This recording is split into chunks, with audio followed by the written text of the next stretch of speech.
Si tu demandes pardon depuis des mois, et tu attends la délivrance, et elle ne vient pas, et tu vois d'autres demander pardon, et les promesses se réalisent pour eux à une vitesse qui t'étonne, ne cherche pas le défaut dans les promesses d'Allah, et ne doute jamais de l'istighfar lui-même.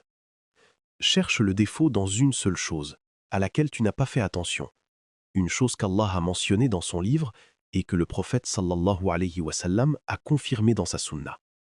Et si tu l'ajoutais à ton istighfar aujourd'hui, tu verrais des fruits que tu n'aurais pas imaginés. Et cette chose est ce que nous allons révéler ensemble dans cette vidéo. Abonne-toi maintenant à la chaîne Chemin vers Allah et active la cloche, parce que ce que tu vas entendre aujourd'hui complète ce que nous avons construit ensemble dans les vidéos précédentes et t'emmène à un niveau plus profond et plus puissant dans ton voyage avec Allah. Mes frères et sœurs bien-aimés dans la foi, nous avons parlé dans les vidéos précédentes de l'istighfar et de ses grands fruits, comment il ouvre les portes de la provision, dissipe l'angoisse et enlève les péchés qui se dressent entre le serviteur et l'aide d'Allah. Et nous avons parlé de la salade sur le prophète, sallallahu alayhi wa sallam, de la sourate al-Baqarah, du secret du tawakkul sur Allah et de la bénédiction de la prière de Fajr. Et aujourd'hui, nous arrivons au maillon qui lie tout cela ensemble et le fait fonctionner à pleine capacité. Et c'est l'istiqama, la droiture. L'istighfar est le début, la protection et la clé. Mais il ne suffit pas seul, tant qu'il n'est pas accompagné d'un partenaire qui ne s'en sépare pas. Allah dit « Sauf celui qui se repent, croit et accomplit de bonnes œuvres.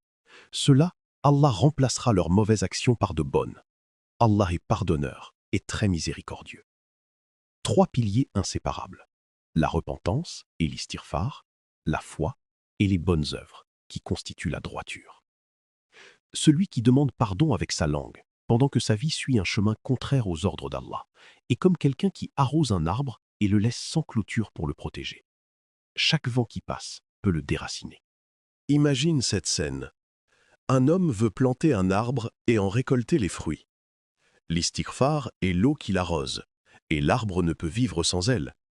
Mais la droiture est le mur qui le protège du vent et des parasites, et l'arrosage n'a pas de sens si l'arbre n'est pas protégé. Celui qui multiplie l'istighfar sans solidifier le mur de la droiture trouve que les fruits de l'istighfar tardent ou s'évaporent, parce que les péchés répétitifs rebouchent les portes que l'istighfar avait ouvertes. Et ce n'est pas un défaut dans l'istighfar, c'est un signal clair que la droiture a besoin de plus d'attention et d'efforts. Le prophète sallallahu alayhi wa sallam a dit dans un hadith bref et complet, « Dis, je crois en Allah, puis sois droit. La foi, puis la droiture. » Telle est la formule complète. Et la droiture ne signifie pas être infaillible face aux erreurs, car nous sommes des êtres humains et il est dans notre nature de tomber. La droiture, c'est de te dresser face au péché, de te hâter de revenir quand tu tombes, et de lutter contre toi-même et contre Shaitan à chaque instant. Et plus tu parviens à te maîtriser davantage et à te purifier davantage, plus vite les fruits de l'istighfar te parviennent. Et voici un point subtil que beaucoup ignorent. La différence entre les suggestions qui viennent de Shaitan et celles qui viennent de l'âme. Le stratagème de Shaitan est de te faire tomber dans n'importe quel péché qu'il trouve sur ton chemin, sans distinction ni choix. L'essentiel est de t'éloigner d'Allah. Quant à l'âme, elle penche vers des péchés bien précis, dans lesquels son propriétaire trouve une sorte de plaisir ou de familiarité, comme la médisance et la calomnie. L'être humain s'en repent, puis y revient avec les mêmes personnes. Quand tu observes ce schéma en toi-même, sache que c'est l'âme qui te guide, et pas seulement Shaitan. Et cela nécessite de ta part un combat particulier, de la patience et de la persévérance. Et la bonne nouvelle est que le stratagème de Shaitan est faible. Et plus tu multiplies le rappel d'Allah et tu te rapproches de lui, plus son stratagème s'affaiblit et son influence recule. Et Allah dit dans un verset qui porte l'une des plus grandes promesses, « En vérité, ceux qui ont dit « Notre Seigneur est Allah », puis qui ont été droits, les anges descendent sur eux en disant « N'ayez pas peur, et ne vous attristez pas, et réjouissez-vous du paradis qui vous était promis. » Regardez le résultat de la droiture, la descente des anges, la disparition de la peur, la disparition de la tristesse et l'annonce du paradis. Et cela ne se produit pas seulement dans l'au-delà, mais commence dès cette vie. Celui qui est droit trouve que la sérénité s'installe dans son cœur, même au milieu des crises, que la peur de l'avenir recule et que la tristesse pour le passé s'allège. Et c'est la vraie paix que les gens cherchent partout et ne trouvent que dans ce chemin. Et il y a un beau signe qui indique que l'istighfar et la droiture fonctionnent dans ton cœur. C'est que quand tu tombes dans un péché, tu te trouves mal à l'aise, ton cœur est étroit et ta conscience te reproche et tu ne trouves pas de paix. Et ce n'est pas un supplice, c'est une grâce, parce que cela signifie que l'istighfar a éveillé ta conscience et rendu ton cœur vivant et sensible au péché. Et ce qu'il y a de plus beau encore, c'est que quand tu te trouves face à un péché, que tu te retiens et que tu reviens sans y tomber, tu trouves dans ton cœur un bonheur et une ouverture étrange, comme si quelque chose de chaud jaillissait de l'intérieur. Et cette ouverture est ce dont Allah a dit « Celui qu'Allah veut guider, il lui ouvre la poitrine à l'islam ». Et quand l'istighfar se réunit avec la droiture, Allah dit « Et si les habitants des cités avaient cru et étaient devenus pieux, nous leur aurions certes ouvert les bénédictions du ciel et de la terre. » La foi et la piété. Et c'est exactement ce que font ensemble l'istighfar et la droiture. L'istighfar purifie le cœur et ouvre les portes, et la droiture t'affermit et te fait entrer par ces portes et profiter de ce qu'il y a derrière elles, comme bienfait, provision et facilitation.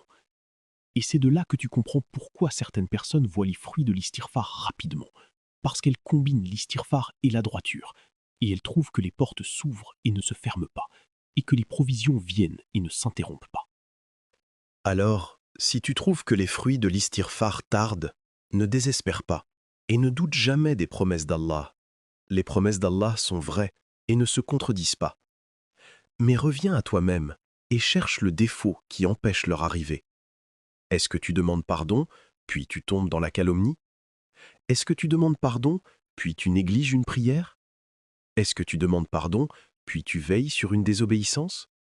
C'est la question que tu dois te poser honnêtement. Parce que le problème ne sera jamais dans la promesse d'Allah, mais sera toujours quelque part dans ton comportement qui a besoin d'être rectifié.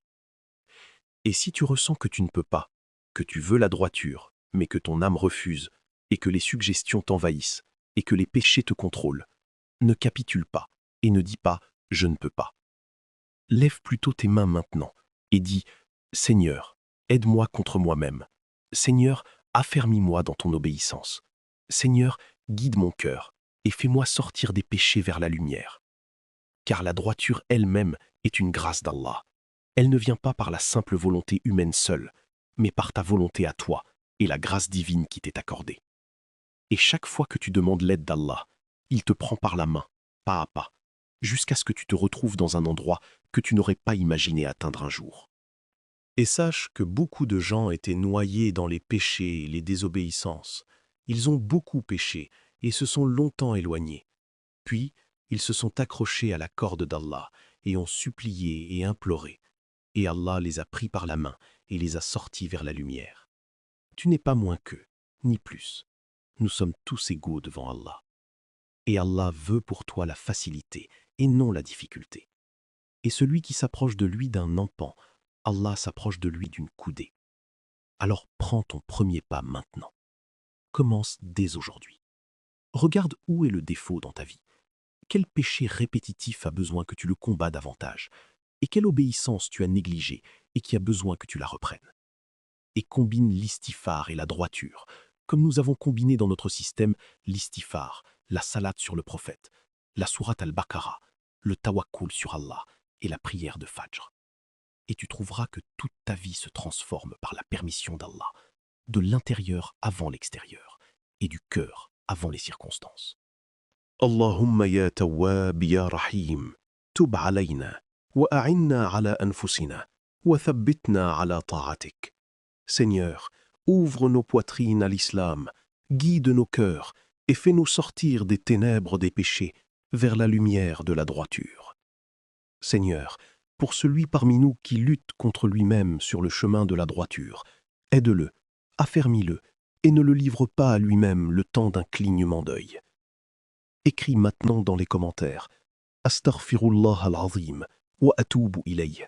Allahumma a'inni ala ta'atik wa thabbitni ala istiqamatik. » Et dis-nous Où trouves-tu le plus grand défi dans la droiture? Ton commentaire sera peut-être une sadaqa jariya qui aidera un frère ou une sœur dans leur voyage. Offre cette vidéo à ceux que tu aimes, car celui qui guide vers le bien est comme celui qui le fait. Astaghfirullah al-azim, alladhi la ilaha illa huwa, al-hayyul qayyum, wa atubu ilayh. Je vous confie à la garde d'Allah, celui dont les dépôts ne se perdent jamais.